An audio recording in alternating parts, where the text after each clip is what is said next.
computer. Yeah, we are actually on Genesis 37 because 36 is a whole bunch of What about genealogy. 5? I thought it was 35. Yeah, Yeah. they're 35. Weren't we at Dinah last night? Let me see. Yeah. All right, we are 35. Okay. Fred, what Yeah. did you do to Frendel? Oh dear. Got me all mixed up with the Cast tamales. cast a spell on him. 10 minutes is all it Yes, takes. that's all it takes. Okay, all right. Good to have everybody here.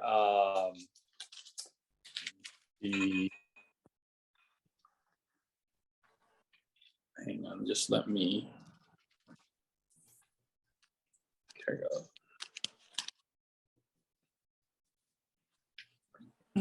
All right, why don't we do 3 verses each? And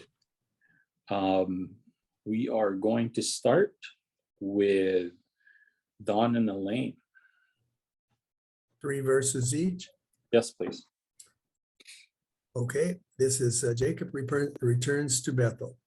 Then God said to Jacob, "Get ready and move to Bethel and settle there. Build an altar there to God, who appeared to you when you fled from your brother Esau." So Jacob told everyone in his household, "Get rid of all your pagan idols. Purify yourself and put on clean clothes. We are now going to Bethel, where I will build an altar to the God who answered my prayers when I was in distress. He has been with me wherever I have gone." So they gave Jacob all their pagan idols and earrings, and he buried them under the great tree near Shechem. As they set out, a terror from God spread over the people in all the towns of that area, so no one attacked Jacob's family. Eventually, Jacob and his household arrived at Luz, also called Bethel, in Canaan. Sherry, go ahead. Jacob built an altar there and named the place El Bethel, which means God of Bethel, because God had appeared to him there when he was fleeing from his brother Esau. Soon after this, Rebekah's old nurse, Deborah, died. She was buried beneath the oak tree in the valley below Bethel. Ever since, the tree has been called Alon Bakuth, which means oak of weeping. Now that Jacob had returned from Paddan Aram, God appeared to him again at Bethel. God blessed him. All right, Fred and Julie. Oh, we got 9. 10. Saying, "Your name is Jacob, but you will not be called Jacob any longer, for now your name will be Israel." So God renamed him Israel. Then God said, "I'm El Shaddai, El God Shaddai. Almighty. Be fruitful and multiply. You will become a great nation, even many nations. Kings will be among your descendants. And I will give you the land I once gave to Abraham and Isaac. Yes, I will give it to you and your descendants after you." Then God went up from the place where he had spoken to Jacob. Jacob set up a stone pillar to mark the place where God had spoken to him. Then he poured wine over it as an offering to God and anointed the pillar with olive oil. And Jacob named the place Bethel, which means house of God, because God had spoken to him there. All right. The Olin family. All right. Then they journeyed from Bethel, and when there was but a little distance to go to Ephrath, Rachel labored in childbirth, and she had hard labor. Now it came to pass when she was in hard labor that the midwife said to her, "Do not fear, you will have this son also." And so it was, as her soul was departing, for she died, that she called his name Ben Oni. but his father called him Benjamin. So Rachel died and was buried on the way to Ephrath, that is Bethlehem. Over her tomb, Jacob set up a pillar, and to this day that pillar marks Rachel's tomb. Israel moved on again and pitched his tents beyond Migdal Eder. And it happened when Israel dwelt in the land that Reuben went and lay with Bilhah, his father's concubine, and Israel heard about it. Now the sons of Jacob were 12. The sons of Leah were Reuben, Jacob's firstborn, and Simeon, Levi, Judah, Issachar, and Zebulun. The sons of Rachel were Joseph and Benjamin. Right. Mahal? He had two sons by Rachel's slave girl Bilhah, Dan and Naphtali. And he had two sons by Leah's slave girl Zilpah, Gad and Asher. These are Jacob's sons who were born in northwest Mesopotamia. All right, Mom, go ahead and finish it up, please. Then Jacob came to his father Isaac at Mamre, or Kirjat Arba, that is Hebron, where Abraham and Isaac had dwelt. Now the days of Isaac were 180 years. So Isaac breathed his last and died, and was gathered to his people, being old and full of days, and his sons Esau and Jacob buried him. All right. Anything stand out in this chapter? Right in the beginning, it appears that they have collected all kinds of pagan idols.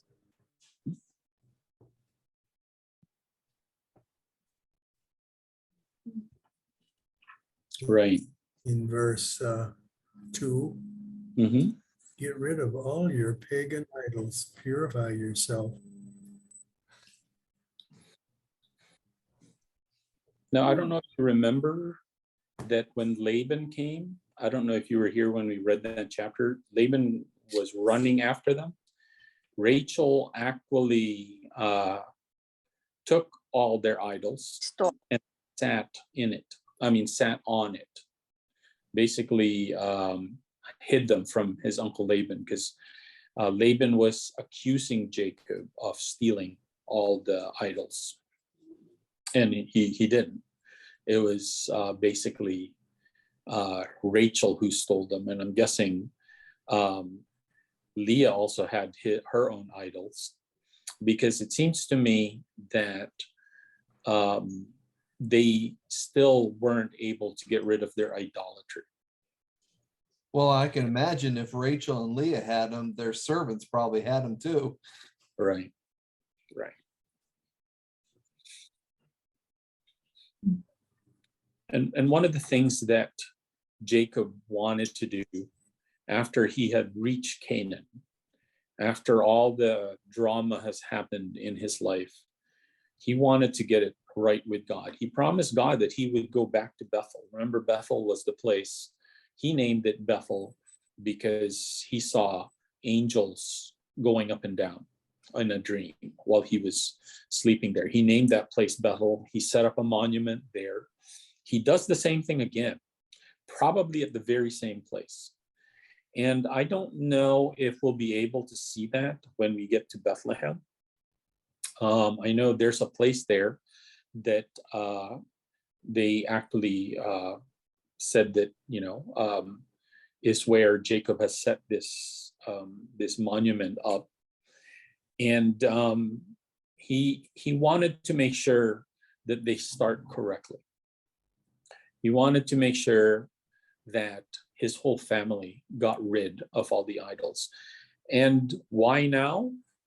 I think there's a transformation that happened with Jacob. Whereas before he's like, you guys do whatever you want. I do think that for the most part, Jacob still wasn't fully converted. I think he believed in God, but as you can see, all the things that he did before, he didn't totally surrender to God. At this point in time in his life, I believe that Jacob is now ready to fully surrender. So if you begin to see that process, you begin to realize also that we're all in a process. Everyone has timing issues, and I maybe issues not the word, but there's a right time for everything. That's kind of my main point in my sermon this coming Saturday, that God knows the timing for everyone, and He knows that you can't go too early and you can't go too late. He alone knows the right timing, and because of that, I believe God is merciful to us when it's not time yet.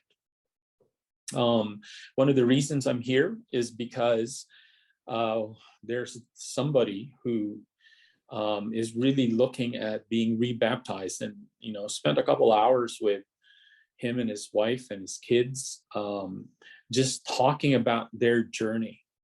And at the right time, which was this year, at the right time, he just fully surrendered. And it was basically June this year that happened. And I keep telling him, that means it's the right time. He felt bad because he was like, I should have done this earlier. And I'm like, well, earlier you were still going against God. Earlier, it wasn't the right time. That doesn't mean God gave up on you. That just means that, at that point you weren't ready to surrender yet. Here we begin to see that Jacob was ready.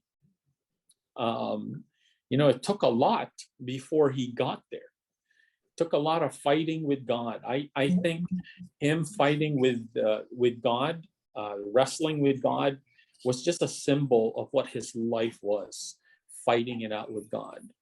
But after all of that, and it took the death of his most beloved wife, when he finally said, all right, I'm done fighting. I'm now ready to give in to everything. And so after that, he just tells everyone, look, get rid of all your idols. If you're going to be part of my household, we are going to serve God.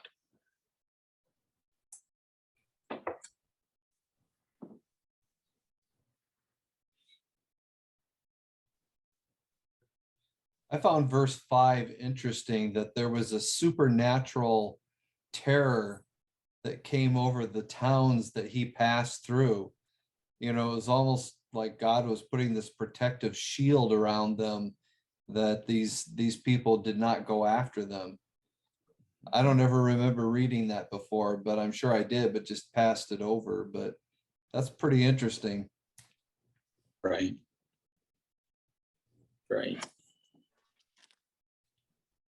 And because there was a shield around them, are they in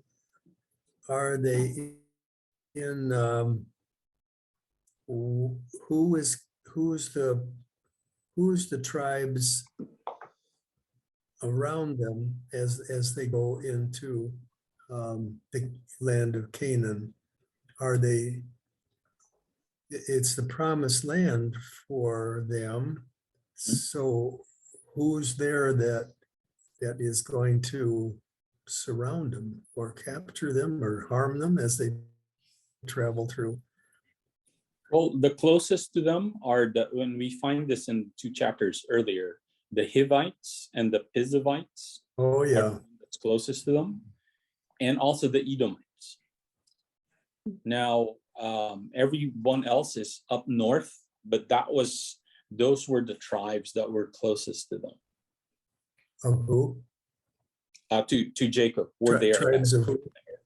Yeah. At Shechem, anyway, where they were at. That was the closest. Oh, yeah. So when the Israelites came across the desert and wouldn't go into the promised land, those people are still there, aren't they? That they have to move out or something in the land of Canaan. The Israelites were actually in Sinai. They were in the desert. They were not in Canaan. They weren't going to settle in Canaan. Well, during the time of Moses, are you talking about Moses or Joshua when they finally were going in? Okay, Because when Mhm. Joshua was about to go in, they went in through Jericho, yeah, which is a little bit north of where Jacob was at Mamre. okay, So what happened was the Israelites, God pretty much not left them, but God would not lead them past Sinai. They now some people wanted to go ahead of God, and they all died. The earth swallowed them up. I don't know if we'll get to that story in Exodus. But that's the thing. God basically was only going to allow the Israelites to go to Canaan with him leading them there. But because none of the Israelites during that Moses took out of Egypt worshiped God, and none of them had faith in God, God's punishment to them was they will never see the promised land. Because they hardened their hearts, they were not to see the promised land. And the sad part is because Moses also, decided to whack the rock instead of talk to the rock. God also said, "I'm sorry, you can't go. You can't go there either." I find that kind of stern for God to do that to Moses after Moses had done everything for 40 years. One slight and boom, you're gone. Maybe I'm missing something. No, I think there's a lot of things about what God does that sometimes can be really hard to understand. I do think that my theory is, and it's a theory because we never get the full picture of why, but my theory is that the reason why the Israelites were there was because they needed to learn to have faith before they could go ahead. That was the test. Now, Moses failed the test. Now, what's interesting is Moses went up to heaven. God was the one who buried Moses. I forgot what book of the Bible that's in. God buried Moses and then resurrected him. Nobody knows where Moses was buried, actually, because after he died, the people had to leave him because God said he was going to be the one burying him. Now, I don't know how that works. There's a part of me that says, man, I want to see that someday. I got to watch that video. But it seems to me that the reason, it's not like God abandoned Moses, because obviously if Moses was one of the few people who got resurrected after he died, again, there was just a failed test. Joshua didn't fail the test. Caleb didn't fail the test. That's why they got to the promised land, but for the most part, they didn't go to heaven either. And so I don't know why that is as well. It seems to be that God has his own reasons, and I know there will come a day when we'll find that out. But if I were to guess why God didn't allow Moses to reach the promised land, instead, he rewarded him by going to the ultimate promised land. But if there was a reason why, my guess is that he failed the test of faith. Well, I was just going to say, we've always said, God has a better plan than what we can come up with. We think, oh, if God would just answer this prayer, I would have everything I would ever need. And I think in many ways, this was the ultimate for Moses in God saying, I have a better plan for you. Yeah, you failed it, but my grace is sufficient. Just like for Paul, when Paul said, Lord, take this thorn out of me or away from me. And God says, my grace is sufficient for you. I think for Moses, I would much rather, especially if I was Moses, putting up with these stubborn people. I would much rather die and then be resurrected and taken to heaven where I don't have to deal with these people anymore, number one.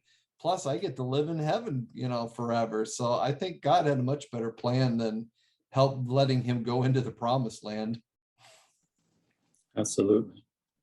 But he didn't know that at that time. No, he didn't. But many of us don't know that either. I mean, we don't know. We think that this is the ultimate. We want God to answer this prayer, and he doesn't answer it the way we want it. But yet, when we look back, it's like, wow, God gave me better than what I thought what I was asking for. This being one of them. My own wife. So Isn't there a monument in Mount Nebo for Moses? I thought that was Oh, kind it's of for Aaron. That's for Aaron. I Yeah. thought we were somewhere there. That is the thing. I'm so excited about our trip because I'm starting to plan it now, and I really hope we all get to go. did you get my text, Brendel, the other day? Yes, I did. I'm sorry. I was watching Rick Steves, and he was in Jerusalem and going through everything. Oh man, I want to go now. I really want to go now. No, because there Well, are you'll new never places- forget it if you go. There's new places that we're going to go. And in fact, one of their stops is Jabbok, where who is that again? Jacob fought with God. Right. Wow. I have never been there. So Is that on the south, close to Hebron? it's actually on the Jordan side. So it's right after Nebo. Okay. So anyway, I'm sorry. I'd get really sidetracked if we went that route. So in verse 9, it says that he came from northwest Mesopotamia. Isn't that north? Why was he way north? Isn't that close to Damascus? Verse 9. Now Jacob had returned from Padan Aram. My version says northwest Mesopotamia. Oh, I need to look at it. I don't know. Yeah, I actually don't know quite where this place is. Okay. I that do would be believe good. this is on the Israel side, though. It's near it's near Hebron. Mesopotamia? Is that what we're doing? Well, it's a little south of that. I mean, it's not right beside it, but I thought it's southern. Mesopotamia was north. Didn't get to go But there. anyway, that could be another homework for you. Right? It repeats here that Jacob's name got changed again. Does anybody remember what Israel means? You call it God.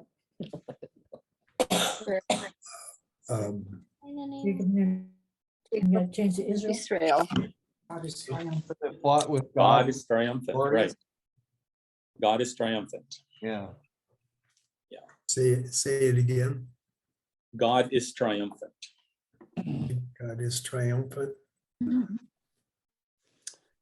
That's the neat thing about Julia's just awesome notes that she can go back to. I can write notes and I have no idea what I wrote 2 days ago. So that's awesome. Now, God introduces himself to Jacob here as El Shaddai. And again, this goes very well with his name, Jacob's name, Israel, which because El Shaddai means God Almighty. God all-powerful can also be a part of it. I know. And this goes very well with what's happening in the chapter. Even before what is that again? Even before any of God appearing to Jacob, God is the one that goes before Jacob and scares the living daylights out of everyone. Without even appearing to them, just by thought that Jacob was there, everyone got scared. Now, I don't want to get too political here. It is not a political statement by any means, but I've had many people who have come up to me and says, why don't you own a gun? Or why don't you, why don't you do anything to protect yourself? And my answer is this. I go to them and says, I'd rather have God scare them than my gun. Now, again, it's not that I'm against guns. I really am not. I have friends, Christian friends who have guns. They have it as for their own safety, and I'm not putting them down in any way. I'm just telling people on why I don't. I tried guns. Scares the living daylights out of me. I think my brother-in-law took me to a gun range once, and he has a collection. And I don't know, just holding that thing. The first time in the gun range, as I was looking at, there was about 30 of us all in one line. Some have AK-47s, some had just, Glocks and stuff like that. I was like, man, I hope everyone here is mentally stable. Because if any one of them just turns one way or the other, we'd all be toast. And I think for me, there is something to be said about if we are exactly where God wants us to be, we will always have enemies. Enemies that will want to harm us. One of the neatest things about Ellen White that I keep to my heart is when she said, because of God's protection for his people, even the people who don't believe in God that are around God's people are protected. Because in order for God to keep his people safe, he also needs to keep everybody else safe. I just thought that was a pretty interesting concept. And I know for me, like I said, I'm actually more scared of guns, and maybe that's my issue, and that's probably why I don't have it. And like I said, this is not a political statement on guns or whether it's wrong to have guns or not. It is something to be said, though, that God can put fear into people without any kind of weapons whatsoever. That somehow God's protection for people are complete. And, if it's my time to go, because I'm in a mall and there's a shooter, and I've kind of replayed those thoughts in my head, especially where our country is at now, because it doesn't seem like any place is safe. Churches aren't safe anymore. Malls aren't safe anymore. Schools definitely aren't safe anymore. It doesn't seem to me that there's a safe place here on earth other than where God wants us to be. And if somehow God ordains a time for me to die at that moment, that means there's a purpose for it. And one of the lessons that I get from this is that when God says, look, my plan for you is to be a blessing to those around you. My plan for you is that my name is to be proclaimed in where you're at. It seems to me that God says, you're the safest person in the world, no matter where you're at, because that message needs to get across from where you are. Now, this doesn't mean that nobody dies when people give their life to God, or that people who go in, like missionaries who go in really, really dangerous places just get to live all the time. Although, most of the missionaries that Gladys and I know they have stories where they're pretty sure God protected them, that God's angels were around them, where people were trying to harm them and people came up to them and say, yeah, I was trying to kill you, but we saw soldiers around you. Or they even said, we saw angels around you. And that's the very thing that converted them into Christianity.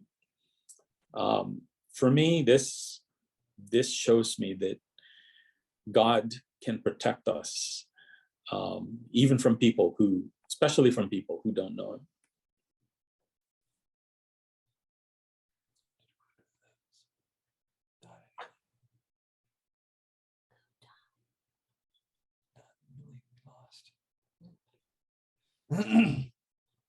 Any other questions, comments?